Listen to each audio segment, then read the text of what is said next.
does anyone have any questions for Despota? General spiritual questions? There could be questions on anything that we've read in prior sessions.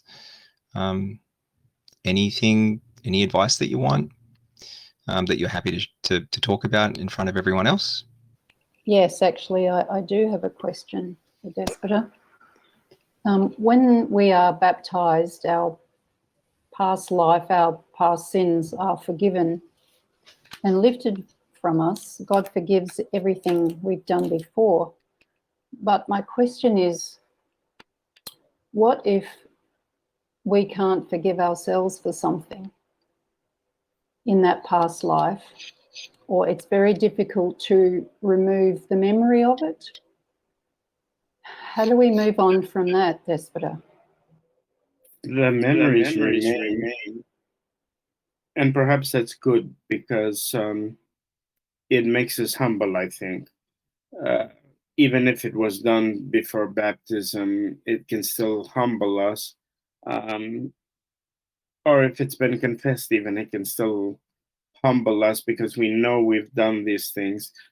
Other than that, I think it's wrong to feel a great sadness for something that's been forgiven. I think there we should move on and know that we're capable of every kind of evil. I'm sure about that. From so many years of confessing people, I've never heard a sin that I said to myself, "Oh, I could never do that." I think anything is possible if the circumstances are in our favor in the negative way, that we could commit any sin on earth. Thank you, Despota. You're welcome. Thank you, Anna. Aaron, any questions from you? Yes, I have two questions. One of them is in regards to contraception and family planning within a marriage, of course. I'm not exactly speaking about taking pills, because obviously I believe that the church condemns that, but just family planning in the sense of I am deciding that I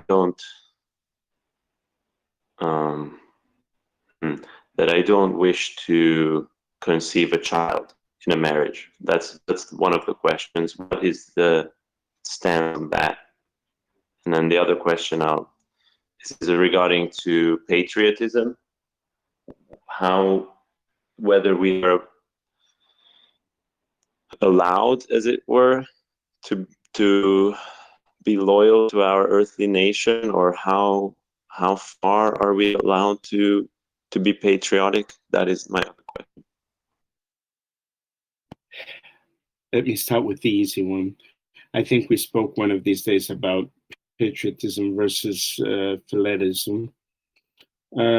Philaretism is raising literally your tribe above everyone else, whereas patriotism is to love your country. We should be patriotic, but not with closed eyes. In other words, where our nation is gone astray and where our leaders have gone astray, there we shouldn't be patriotic. We shouldn't praise it because it's Greek American or Hungarian. We should be against that. Otherwise, we really should love our country and pray that our country is guided well by someone. I kind of think that we're in the days when we can't expect any good governing body anymore. I said on one of these days the story about the Emperor Zenon and how it's probably Zenon. There's another similar but not so similar story about the Emperor Zenon again, and it could be someone else, some king. The people were so upset with their king that they went to find an ascetic and asked him, please ask God why he sent to us this horrible ruler. And the ascetic said, I'll pray for some days and come back and I'll answer your question. And when they returned to him, he said, I prayed about it and I received an answer. God says I didn't have anyone worse to send. So yes, our leaders might be bad, but I think all of us should love the country we live in, the culture that's present there. That's the culture, the part of the culture that's godly. Father Joseph was saying, and that's very true, that all of Europe, the culture of Europe in its totality was founded on the Christian ideals. Of course, we've moved a long way from that, and most countries are mostly made up of heretics. All countries are mostly made up of heretics today. And but I think we should love our country, and I think we should fight for it to be better. Now, the more difficult question, the purpose of marriage is the bringing into the world of children. Having said that, how many children should we have? As many as we are given. That's basically what the older caste of good Christians did. But I realize that we're living in difficult times. So that question I would leave on a one-to-one basis with someone and their spiritual father, or even me with them, but never to a group of people. Right. Thank you, Despota. I don't think I really answered your question, but I think it's the only thing my conscience would advise me. There are things that might be very good for a soul, but very impractical for someone, and they could bring in another evil. So matters like that, I think, belong in the silence of confession. They're not something that we can just make a law about and expect everyone to abide by it. In Greece, and I'm talking about the century before the last, I guess, even in the early 1900s, it was typical for spiritual fathers to allow the people that use contraception to only receive communion once a year. That's the opinion of some confessor, and they were probably talking about contraception, and you're talking about counting days. I don't really know what it's called, but which is probably not as bad. It has the same function. I won't even go into that. Like I said, let's leave that for one-on-one. Thank you, Des. No, just if I can participate to the political life of my country, I mean, I can participate. Can I participate to elections? Can I run for office or things like this? Yes, for a layman, this is acceptable. It's not acceptable for a clergyman, but for a layman, it is acceptable. And I think that people should take part in the life of their country in order to try and bring good things to the country. If we leave all the demonic people, which is the majority, unfortunately, today of the world, to rule over everything, I don't think we're helping. Not our country, not ourselves. Thank you, Vladika. Thank you very much. God bless.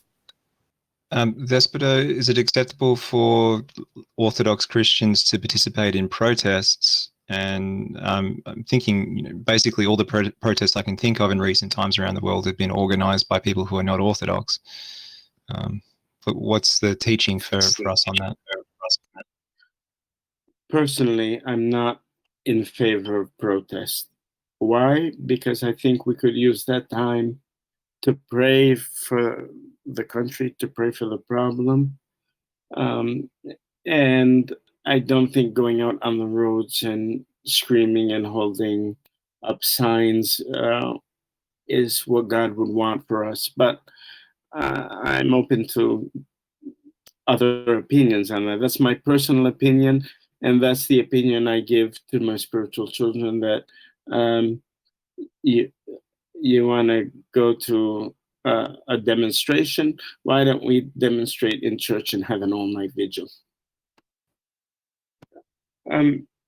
If we really see a problem in society, demonstrating isn't going to do half as much as prayer will do. Prayer will bring it. And the all-night vigil is a very strong prayer. Now it's become, well, when I say all-night vigil, I mean all night, including the liturgy.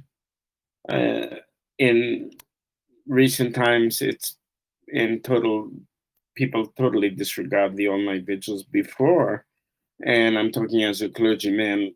In the older times, the true Orthodox of Greece used to run from all-night vigil to all-night vigil. They were looking for an all-night vigil somewhere. Now they've become very short, these vigils, and poorly attended, but I still think it's a good way to beg Christ for something. And when Your Grace is talking about all-night vigils here, we're not talking about the all-night vigils in the sense that our Russian listeners would be familiar with. They think of going to all-night vigil the eve of a feast or of a Sunday, which is a service that goes for about 2 hours, and it has Vespers and Matins, and I think the first hour in it. We're talking about a Greek-style all-night vigil, which is more like a Pascha midnight service. Yes, that's more what it's like, and the least it can be is 5 hours, from 5 on up, depending on the feast, the chanters. You could go literally all night long, like some of our wonderful clergy in the older times did, from sunset to sunrise, praying all the night to Christ. St. John Chrysostom tells us that the prayer of the night is the most pleasing to God because it requires, on our side, asceticism. Despota, in Asia Minor, where there were persecuted Christians who used to worship in caves, wasn't it typical for true Christians to meet in caves and do all-night vigils just praying the Jesus prayer? So you brought up one of my favorite stories about 3 beloved nuns that I knew from one village. The village was called Carvalho, Asia Minor, later Gelvari by the Turks, and they've even changed the name again, but I can't remember it. When these nuns were young girls, there was a pious layman. He wasn't a clergyman. The name of the man was Misail. He used to gather up the young people of the village, and the village was all caves. Their houses were carved in the rock. The churches were carved in the rock, and they would pick one chapel for the particular evening. The thing is, these people were forced to, in earlier times, to choose either to retain their language, which was the Greek language, or retain their faith, which was the Orthodox faith. And of course, they chose to retain their faith, and so they only spoke Greek in their homes and with no one else hearing them, certainly not the Turkish population that was around them. And so they had some books, which I've seen with my own eyes, the so-called Karmalidika Biblia, which were the Greek language, the Turkish language written in Greek letters, because then the Turkish people used Arabic characters, and for the Greeks these were too hard to learn. So they would write the Turkish language, which they were used to speaking, in Greek characters so that they could read it. But for the most part, they they weren't so much into reading. And so every night at a different cave church, they would stay up all night, just saying the Jesus prayer all night. So I think that's something that we can all do if we want to pick a night and say, tonight, for the glory of God, for this saint, for this or that, I'm going to sit in my room, sit in my cell, and pray all night. Is it appropriate to do this once a week? I guess it's appropriate to do it when you really can, because for the people in the world, they have to be at their jobs, at their schools. And as much as our heart tells us, if our heart tells us once a week, and I'd like it to tell us that, then yes, Adam. But I am too zealous. I would probably only be able to do once a month. And once a month is very good. Yeah, I couldn't imagine doing it once a month. Is it the kind of thing that's sort of that before even doing it once, someone should get a blessing from their spiritual father? For sure, you should ask for a blessing. It's not easy to stay up all night, but again, the prayer of the night has a greater impact on us, I believe, than the prayer of the day. I have a question about the thoughts that come to us, because Father Joseph has mentioned this before. How do we distinguish? We know that Satan gets into our head and plants thoughts there, and usually it's something negative. Well, it's always something negative, I guess, about someone, or it might be judging someone or thinking a bad thought. But how do we discern the difference? Or does this just come with time? How do we discern what are genuinely our thoughts coming from us and from God, and those which are the devil's? Well, you gave one of the best indicators. If you've got negative thoughts about people, that's probably coming from the enemy. Even if they are in the wrong, we're taught to pray for our enemies, which is not to say that you would want to support somebody who's preaching evil things or doing evil stuff. You can certainly give them correction. But if you're finding that your heart is getting agitated and you're getting angry or you're getting short, you might think about holding off on saying anything more at that point, because you need to get control of your emotions first. And that's probably another element of it. If you have an emotional response, it's probably not a spiritual response. As far as thoughts, the fathers talk a lot about don't take anything for granted. If you have an angel appear to you, for instance, or you think that there's something coming from God, start saying the Jesus prayer or the Lord's Prayer, and then talk to your priest, because they can come and deceive if you're not careful. Thank you, Father. That's very helpful. Can I add a comment to what Anna was saying? Go for it. I remember it was perhaps Saint Thecla who was being crucified with her brother or her husband, and it was an early woman saint. It might have been Saint Thecla, might have been someone else, but she was being crucified, and a youth appeared to her and offered her food. And immediately she asked, because he said, God sent me to alleviate your pain. And immediately she asked him, is it really God who sent you? And she started to pray. And as she was praying, the youth turned his face away from her. And that's how she knew that it was not from God. And she declined the food and said, something along the lines of, all the sustenance I need, I have from, the Holy Spirit. and then he went away. So that's just a memory that I have regarding this topic. Thank you, Aaron. Did you have a question for Father Joseph this morning?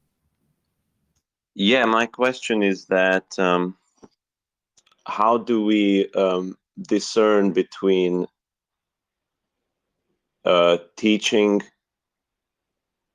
non-believe or our friends our friends in the world who are not Christian in a way that is contrary to the canons? I mean, I know we are forbidden to teach as lay people, versus giving them the necessary information about the church so that they might be informed and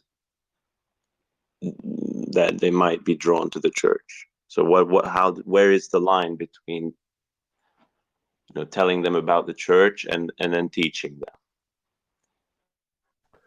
But the basic line or basic way to approach this is, if somebody asks you a question, answer it. And depending on how they respond to the answer, you get some indication of how interested they are in actually learning the truth.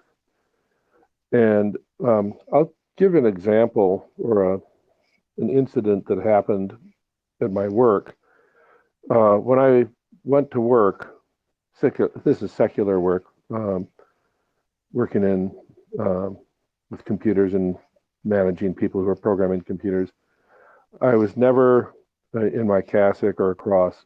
And I basically kept hidden that I'm a priest, because what I found was that the employers who would hire me did not want a priest working for them. So I just kept that on my own. I didn't say anything. And then one of the people I was working with came across a picture of me in vestments and asked me about it. And so I told her, this was an Indian woman, a Hindu. I told her I'm a Russian Orthodox priest. And she was positively responsive to it. She'd seen a little kind of a one of those little clips that on the internet. And I asked her, she said it looked really nice. And I said, would you like a bigger picture of that? Because I had one. She said, yeah. So I gave it to her. And I never heard anything further about it. So I figured, okay, that was the extent of her interest. And what I found with a lot of the Hindus, especially among the women, was that they would respect somebody who has religious beliefs, but they weren't really interested in anything about conversion or becoming a Christian or anything like that. So I left them alone. Thank you, Father. I have another thing to tell, and Father Chicken probably knows the people, a person I'm talking about. Now, this particular person, he's wanting to come to the true church. He says, I want to come. He's been wanting to come for years now. And he just can't get things right. And so what actually happens with people like that, it's not a matter that I try to push him away. I try to be helpful as I could. But with some people, you just can't help. It's like a person, you can call him gunner, but nothing happens with it. And so in the end, I just didn't want to communicate with him anymore. I also said last week, when talking about giving various people admonitions and then walking away. Now, I do this with people who are quite, who are not really in my church, or who obviously don't want to come. So I don't have a problem with it. The difficulty I have is people sort of acting as if, yes, they want to come to the church, but they're sort of stalling and stalling and stalling, and so there's nothing coming out of it. And that's sometimes a little bit more difficult to work out how to handle them. I don't know sometimes if I'm handling that part correctly. I don't know, Father Joseph, do you have any thoughts on what Krishni's just said? Yeah, I mean, at some point, well, and if you talk to people and you talk to people and you talk to people and they just talk and never act upon it, I think you have some idea of how serious they are about actually changing lives. But if they are continuing to initiate contact with you, what I would simply ask is, why are you wanting to talk to me? You don't seem to do anything about it. You know, put them on the spot to justify why these conversations are going on, and you can do it in a polite way. You know, I'm interested if you're interested in learning more about the Orthodox faith or the Christian faith, I'm more than happy to talk to you. But it's got to be something more. If it's going to do you any good, it's got to be something more than just a little bit of talk or thought or debate. Or it's not a philosophy, and we're not sophists who are just bandying words. If it doesn't actually change your life, then what are you doing? Something along those lines, and put the burden on them. Thank you, Father. Thank you, Father. And thank you, Brother Victor, also. There's another phenomenon that I'm seeing here, and I have been seeing for the last few years, Father Joseph, with people who are disgruntled with the Cypriot synods, and so they approach us, they approach our people because they're interested in joining the catacomb church. But a lot of these people, it's like they have the attitude that they're coming to the church and that they want to try and fix us. So they're not coming to us with the attitude that they've actually been in error because they've been in heresy or schism, and so they need to be saved by the church. They come to the church thinking that they have something to offer us. It's like they're like an elite athlete who's being courted by like the Houston Rockets or something. You know, come and play for us, and they want to know what the church can do for them. Have you experienced this as well? It's, I guess the way I would summarize these people is, and the thing that characterizes them is they have so much to tell us about orthodoxy and whatever, but they're really not interested in seeking wisdom from genuine Orthodox Christians. And this is very strange to me to have someone who's been in heresy or schism for something like 15 years or longer, who then is trying to come and teach us. Have you been experiencing this as well, Father? Yeah, from time to time. What I found is more often than not, such people have an agenda that has nothing to do with Christianity. It has a lot to do with their personality or their desire for something. I had a situation, this was back when I first left the Roll Corps in 2001. One of my parishioners at the New Martyrs Church in Milano, Oregon, had come to the organization meeting we had with St. Joseph's, and I went down and I visited him in his home, and he sits me down with his wife at the table, and his first words out of his mouth were, "Let's hear your pitch."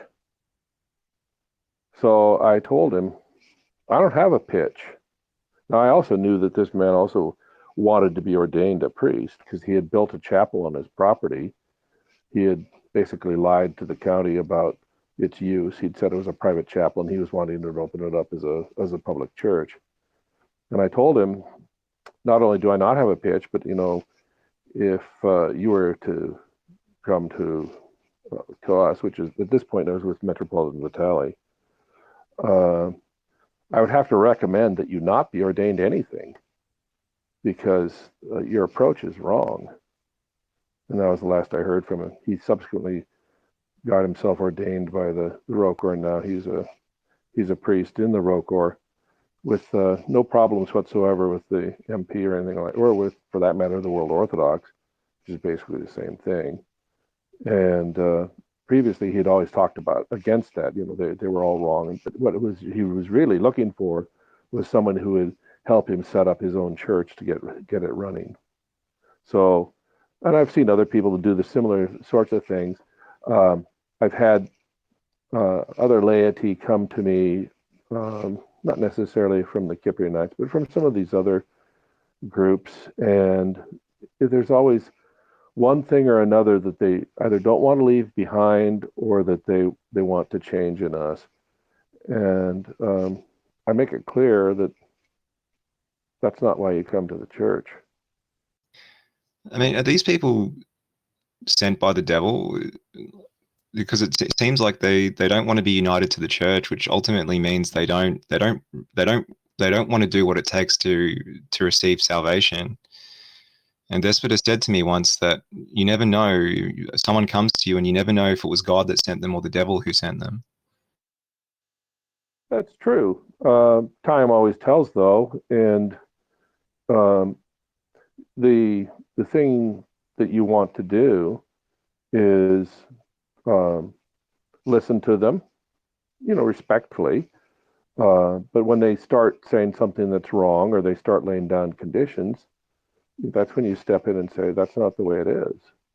And you, again, politely tell them that if you want to save your soul, this is what you need to do. I had another situation, this was years and years ago. A man had built a little chapel on the back of his property. And it was recognized as a chapel by the diocese. So I had served there a couple of times. And I finally told the man, you need to tear this building down, and you need to go to this other church that he had left because he didn't like the people there, and you need to ask for their forgiveness for the hostility that you've had, because it's going to destroy your soul. And needless to say, he didn't like my advice. He ultimately ended up in the MP. This is something I've been meditating a little bit on, Father, and I'm trying to. Despota tries to help me to draw spiritual lessons from everything that we see in the world, because Despota says you can see God in everything. And I've been thinking about how the church is an ark, and when you board a ship, you always buy a ticket. And I'm wondering with these people if it's like they approach the church, and so they approach someone like yourself, who's like, in this metaphor, someone who's working at the ticket booth. And God doesn't require physical money to buy a ticket. To me, he asks something else, and I guess the price is different for every person. It's some sort of, I'm wondering if it's some sort of pre-less that everyone has to give up. This is what you have to do. You have to admit that you have to realize that you were wrong in some way or some ways before you can get on this ship. And I'm wondering if this is the barrier for entry for people, is they come across the ark and they think, oh, I want to get on it, but they're not willing to buy the ticket. I don't know. Do you think that? I guess I'm asking if this is a correct thought, Father. Well, what's the condition for baptism? There's 3 renunciations of Satan and all his works and all his, I forget the exact terminology. It slipped my mind. But that's in the service for the making of a catechumen. And that's all of our lives. Each and every one of us has this spiritual warfare going on in our hearts, things of this world versus things of God. And how we proceed through that warfare determines whether we come closer to God or further away from him. And, let's not fool ourselves. As often as not, we're falling down instead of rising up. And that's why the church has all of the services. It has the mysteries, particularly of confession and communion, so that we can be healed. People who are outside the church or who are leaving the church through schism or heresy or what have you, the fathers will tell you that your spiritual sight gets blinded by both schism and heresy, and you see this, the people in the Rokor who held a staunch traditional Orthodox Christian way of life and who were staunchly against what was happening in the Soviet Union and the pseudo church that Joe Stalin created. If they stayed with the submission, then they have no problem with it now. In fact, they're doing all the things they used to argue against, and that's from the bishops on down. So, we want to be really careful about that.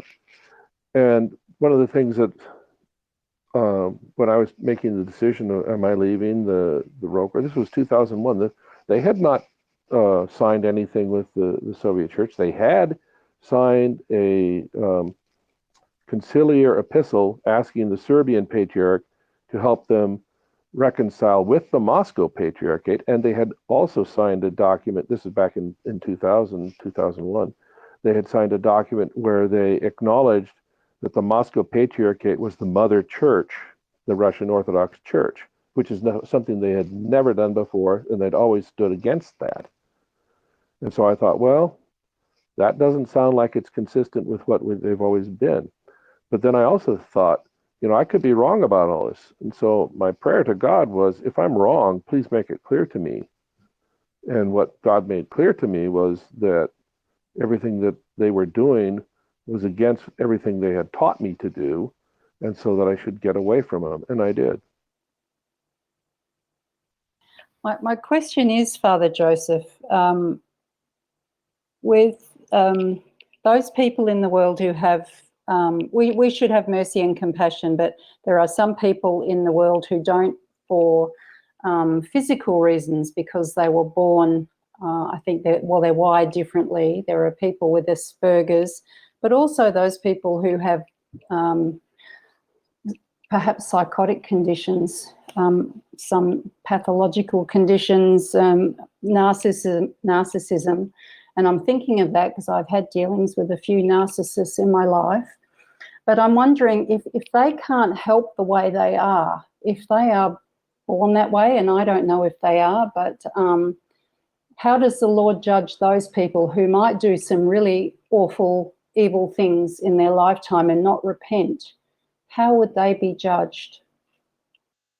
Well, they would be judged the same as anybody else for what they have willed. There's a continuum, I would say, of people who are mentally ill, and on one hand, it's totally mental illness, and on the other end, it's demonic possession. There's a continuum there, and it's not easy to tell the difference sometimes. The thing to do is to, pray for them. Also, if it appears to be true mental illness, there's various ways in which that can be dealt with through drugs or some other things. And if those seem to help, fine. But ultimately, somebody who's going to do some evil deed, like a killer, a mass shooter, or something like that, God will judge them for what they've done and what they're capable of. It's different in a way, Father, or quite different to someone having, say, a physical illness. So, say if they're born with this, it's just the same sort of reasoning still applies.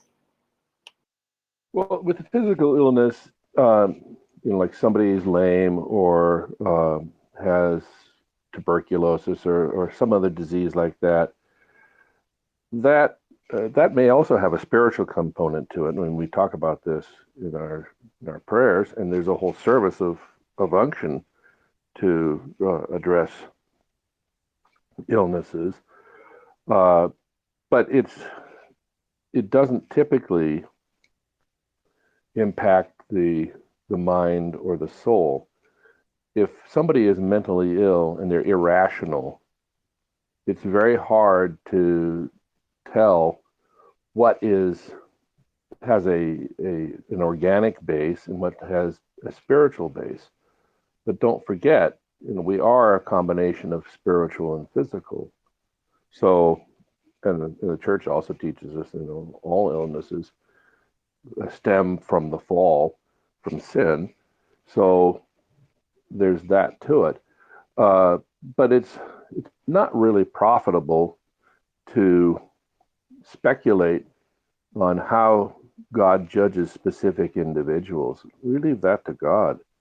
We take the steps that we can to address whatever it may be, whether it's a physical illness, a mental illness, or even demonic possession. And there's several examples of that in the scriptures. You address it as you can, and then leave the rest to God. Thank you, Father. Did His Grace have anything to add to what Father Joseph laid out for us? I'm going to add something that Father Joseph and I said a couple of words about once.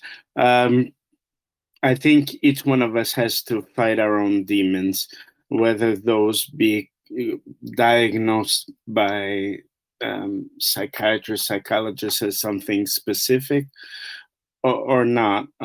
We're fighting to take away the bad things from our soul and put in all the good things. So I don't think we should rely only on what a psychiatrist would say, that this is incurable, because they often say that this thing is incurable, the other thing is incurable. With God, everything can happen. And yes, as Father Joseph said, in the long run, the judgment belongs to Christ. Thank you, Despota. Particularly with mental illness, you have to also assess, is this person a danger to themselves or to other people? By that I mean the physical danger. Can there be physical harm here? And if there is, you do have to deal with that.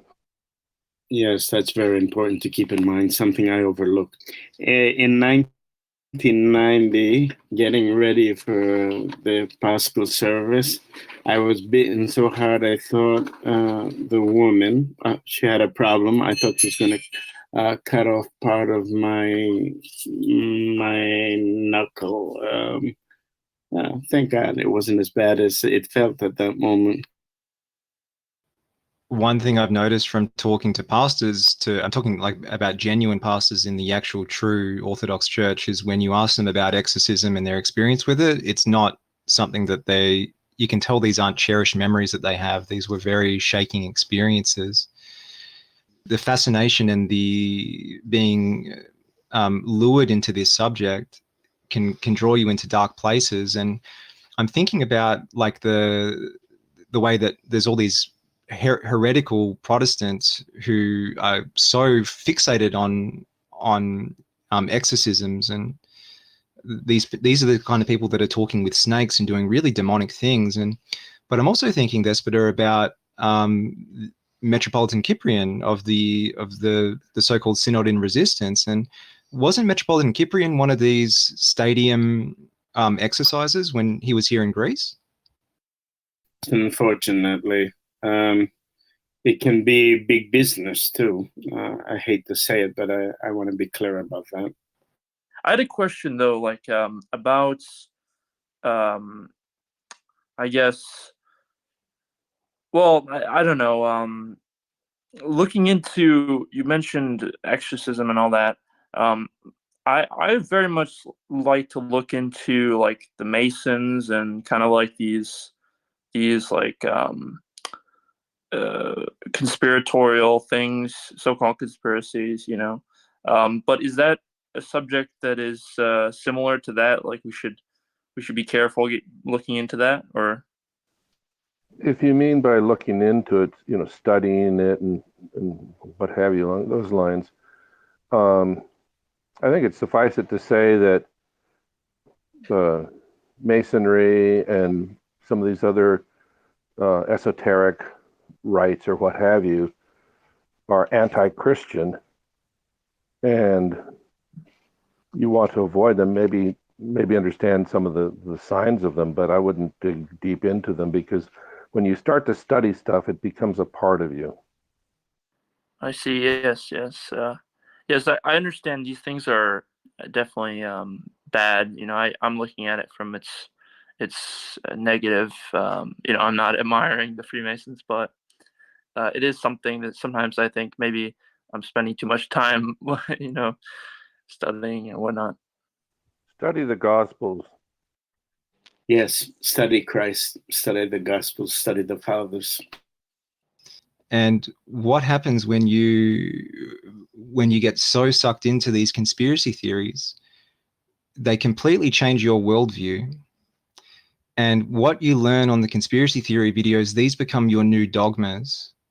And so when the church inevitably makes statements about things like this, so the thing that rhymes with fax machine, that I don't actually want to say the word because this video is going to go on YouTube, that like a massive percentage of the population of the world has injected into themselves in recent years. There's lots of conspiracy theories about this, and a lot of them are true.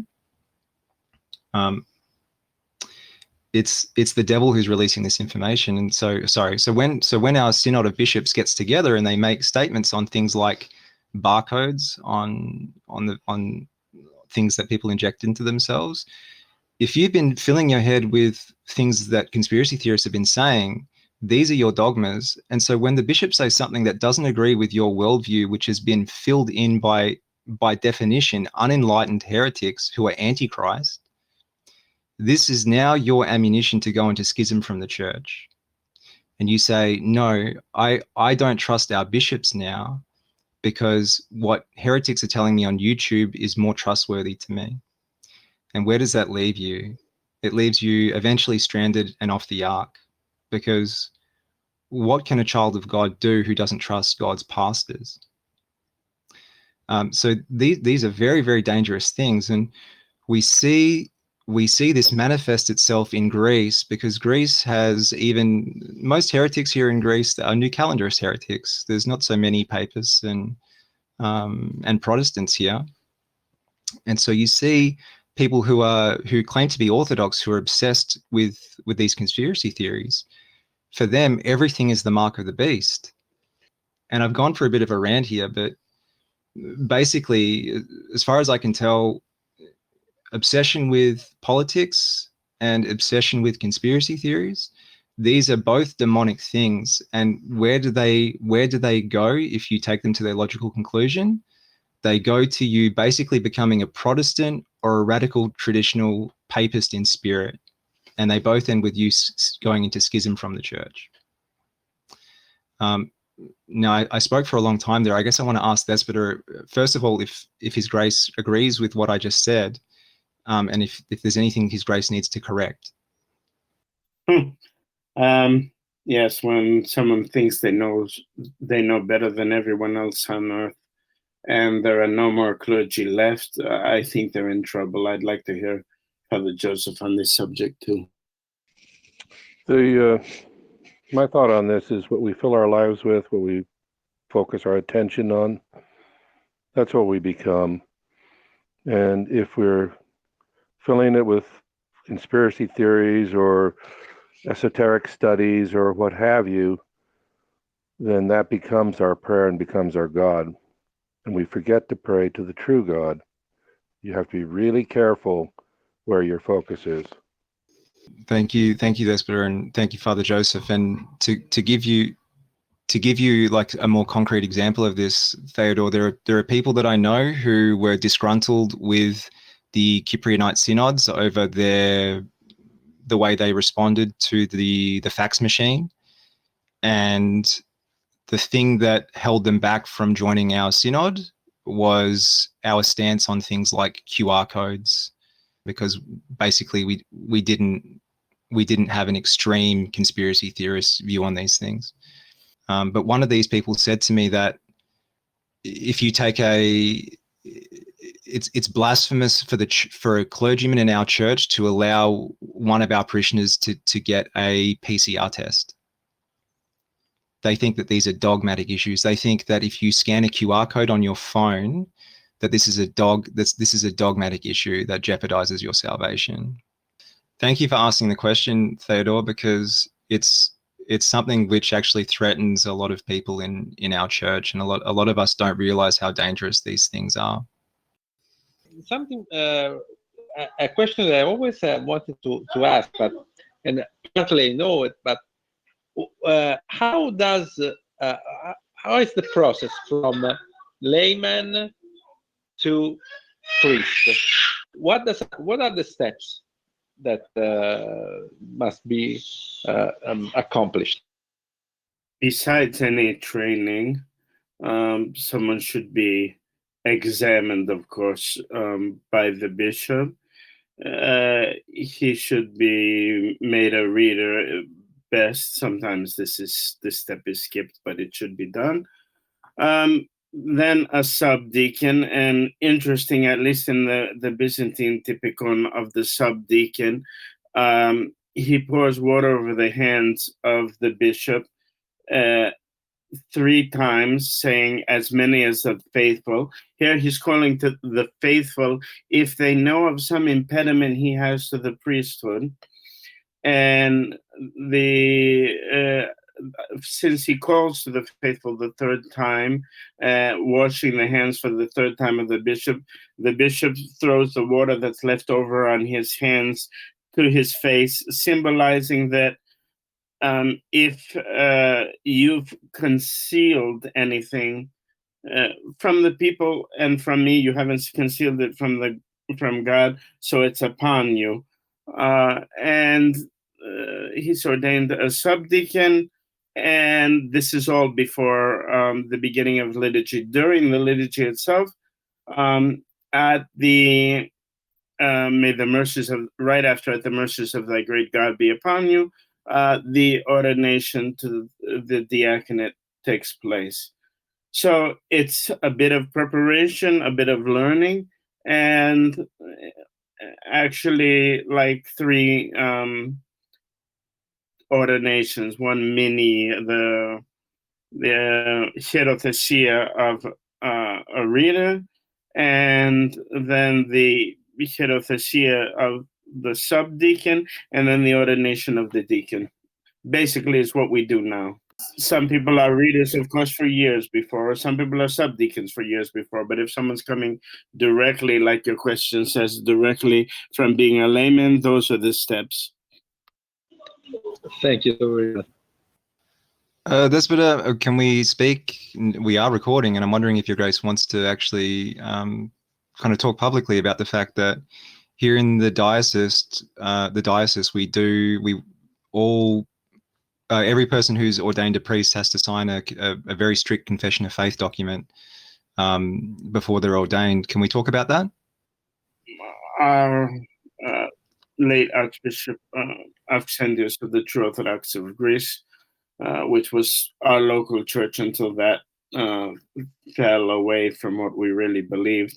He used to have a similar document. We put together a document just so that no one can say after, well, you never told me that I can't commune World Orthodox, or you never told me that we believe this or that.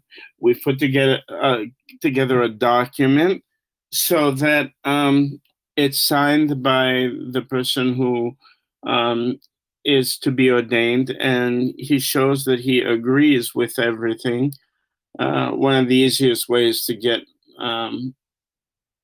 to break off is to say, well, no one ever told me this.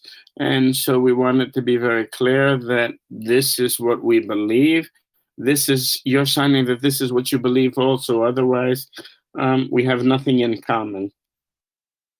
And sorry to kind of talk, maybe I'm talking about things we should be talking in private. But Despota, will we be publishing that same oath that our priests will have to sign? Are we going to publish that online so that people understand what they're getting into if they do approach the RTOC, or at least the Western European diocese, looking to be ordained or to be received by us as a clergyman?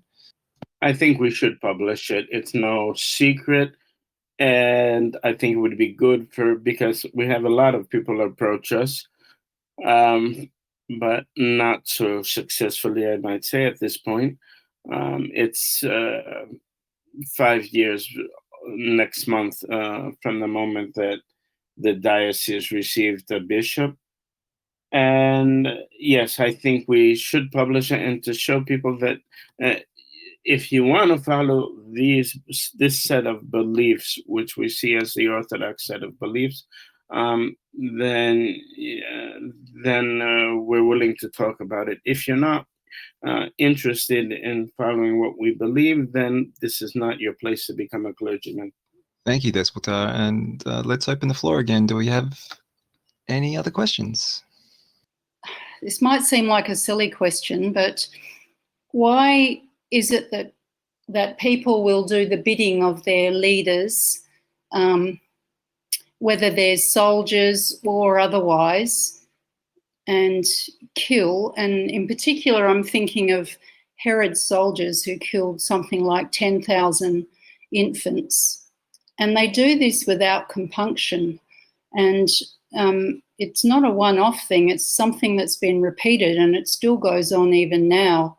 But how is it that people can do this without any compunction?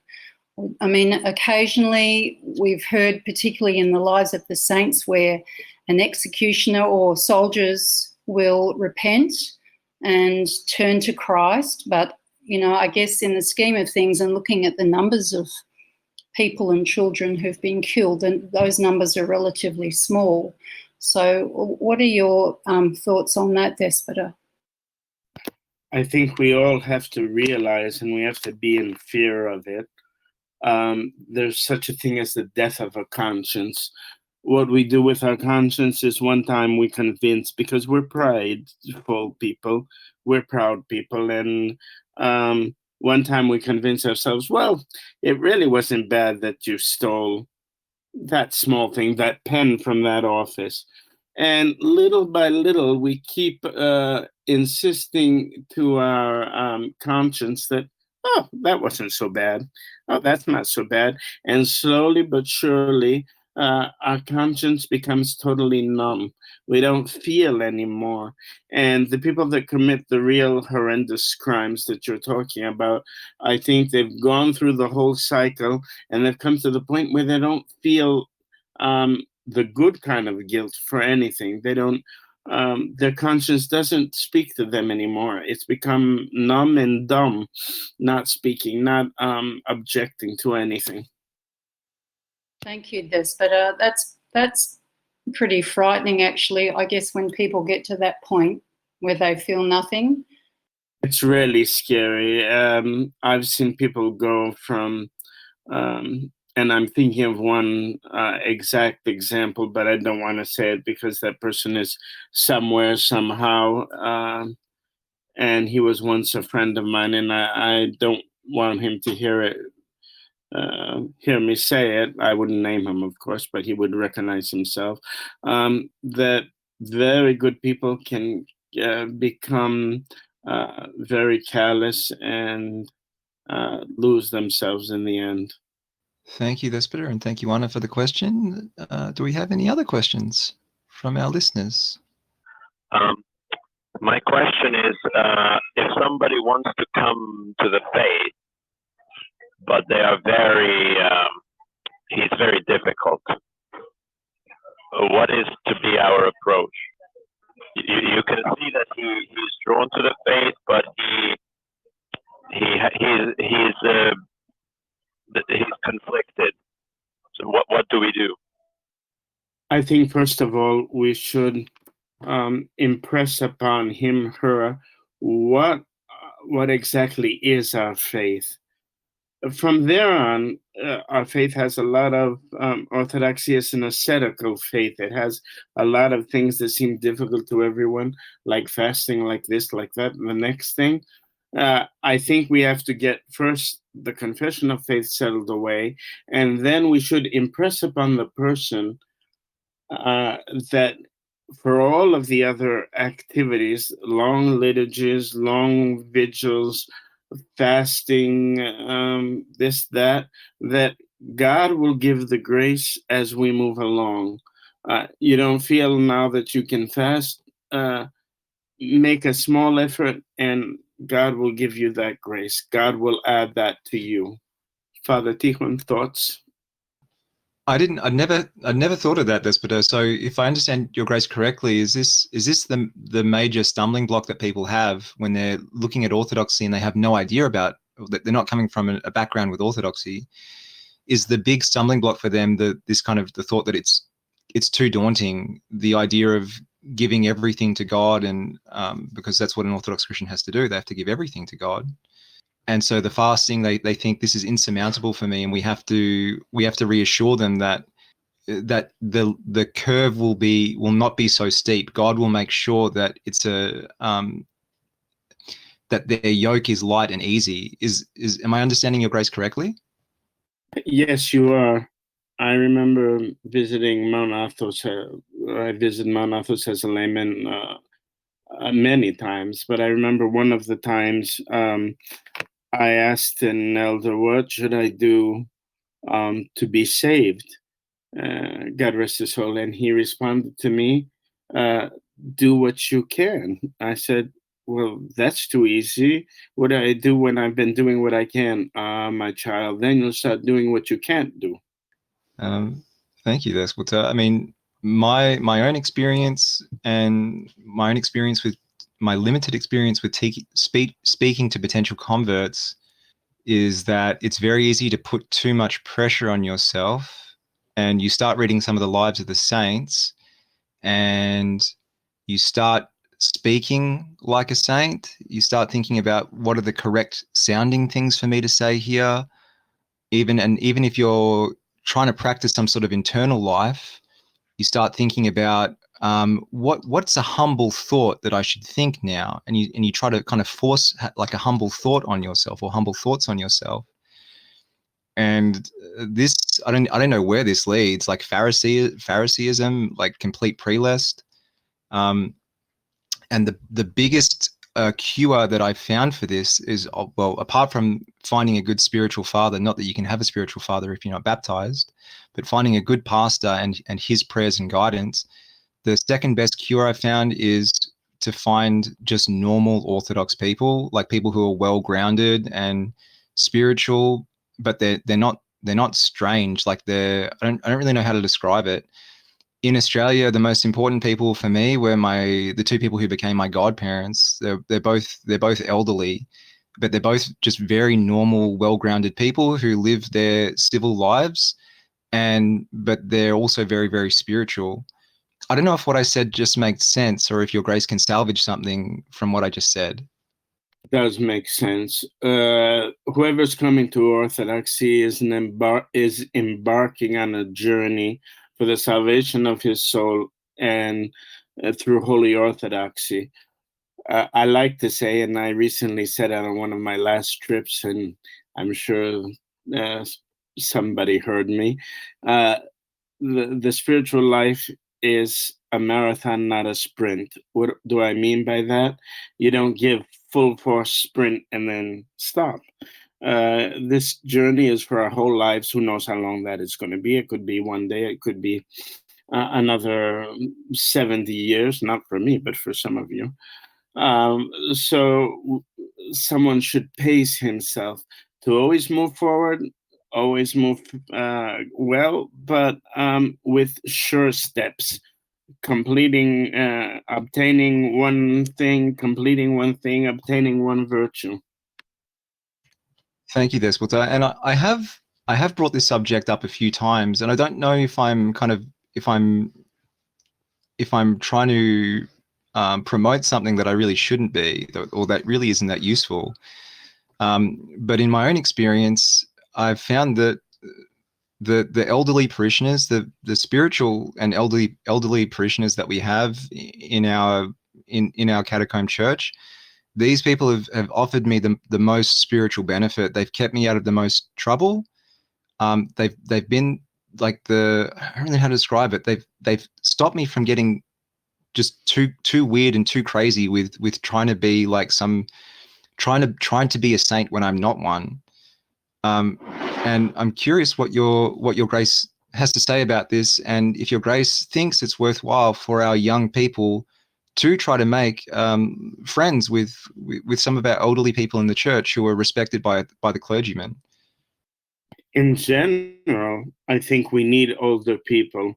Not that all older people are doing well in their lives, but they can offer us many things. In Greece, there's an expression that says, if you don't have an elderly person, buy one.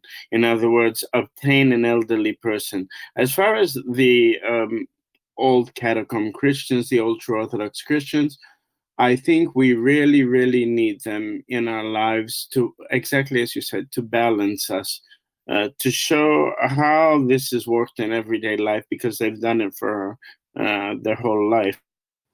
Thank you, Despota. Okay, I don't know. I mean, I have a feeling that Anna might have similar sentiments to me about how important, or Anna, could you tell us just in a few words, like, do you think it's been important for you to have elderly parishioners? And there's a kind of a spoiler here that Anna and I both have the same godparents. So what are your thoughts on this, Anna?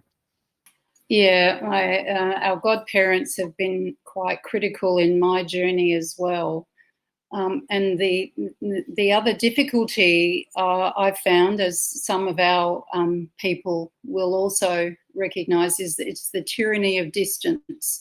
So when you're alone, if there's only one or even two of you, I guess, and you don't have your spiritual father or a church nearby, that is very, very difficult. So if you don't then have the support of people by phone and video, it's even more difficult. So obviously my burden has been lightened astronomically by moving to Greece. So I have Despota here, I have the church here, I have the brethren in the church, and that's made an incredible difference to my life. But it is tough. I understand if you're out there doing it on your own, it isn't easy. So yes, you definitely need to find support where best you can find it, through your spiritual father and or the older people, I think, in the Orthodox community.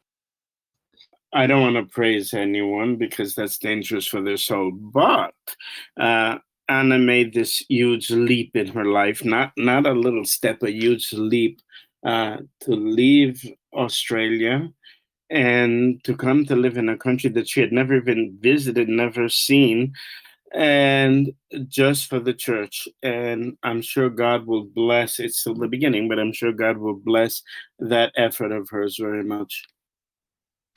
Thank you, Despota. It does get easier each day. In the beginning it was, well, it's been nearly 7 months now, but it does, it gets easier. So I may have lost some things, but what I've gained has far outweighed. I can't even think about losses anymore because I've gained everything by coming here. So it's absolutely for my benefit.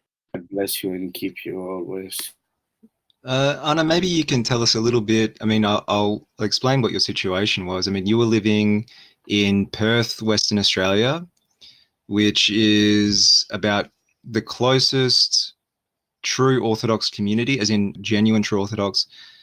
The closest true Orthodox house church to you was about 20 hours drive away. I don't know of a single other Orthodox soul, genuine Orthodox soul, who was living in your city.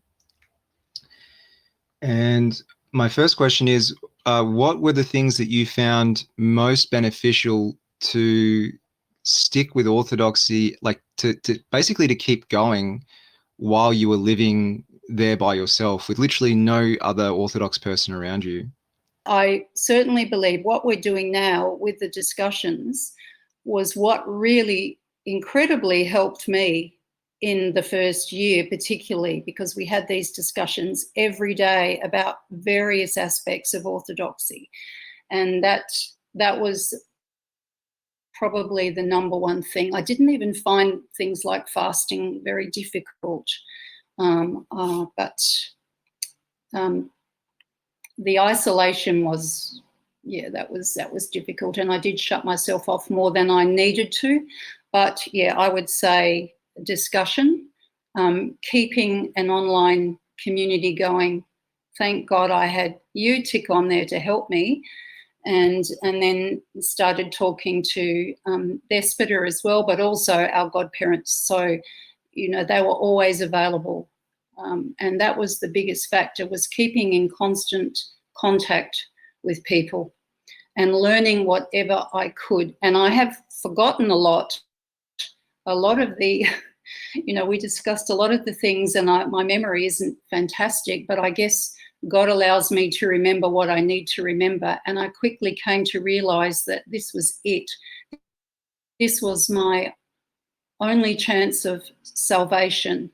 And at this age, and I'm 64 now, and I've spent my whole life as a heathen and a pagan, and I'd better do something about it now before it's too late. God has given me this opportunity, so I'd better make the most of it and embrace orthodoxy. So that's basically what I've done. So thank you, Despota, for being there for me along the way. Thanks, Anna. So the three things that I kind of asked you this question, I kind of had a feeling what your answer would be, and the reason I asked it is because I want everyone to hear this who is people like Johannes, who are living on a spiritual island. For the most part, Johannes probably has to drive 6 hours or something to meet another Orthodox soul. These were the things that were most, the reason why we have this whole Telegram group, the reason why we're doing these reading groups is because this is what we've practiced in the past, and it's helped to keep us going. So the big things are making sure you're in contact with your spiritual father, that you're regularly having some sort of confession with him, that you're getting his guidance, that you're able to have some sort of contact, even if it's just online like we're doing now, or just writing to someone, to other people who are Orthodox, and having spiritual conversations with people like we've been having. And in Australia, we had a handful of people around the country who were isolated from the church, and we would literally do basically a reading session every day of the week, every single day. So we do 3 a week provided by the diocese, but anyone who's listening to this, there's nothing stopping you from doing your own. And even if you wanted to host your own here on the Telegram group, we're more than happy to give you the keys to do that. So just keep that in mind. If you do want to have more spiritual discussion during the week, especially like on Sundays, if you want to read a sermon and discuss it with other people, then please contact me, It's better to contact me, and we can talk about how we can do that. Christ says in the gospel, don't be afraid of the small flock. And we have so many prophecies that we're going to become a small flock. So my advice is to take advantage of whatever you can. Take advantage of this group. Take advantage of any events of our church, which kind of stopped due to the COVID craze.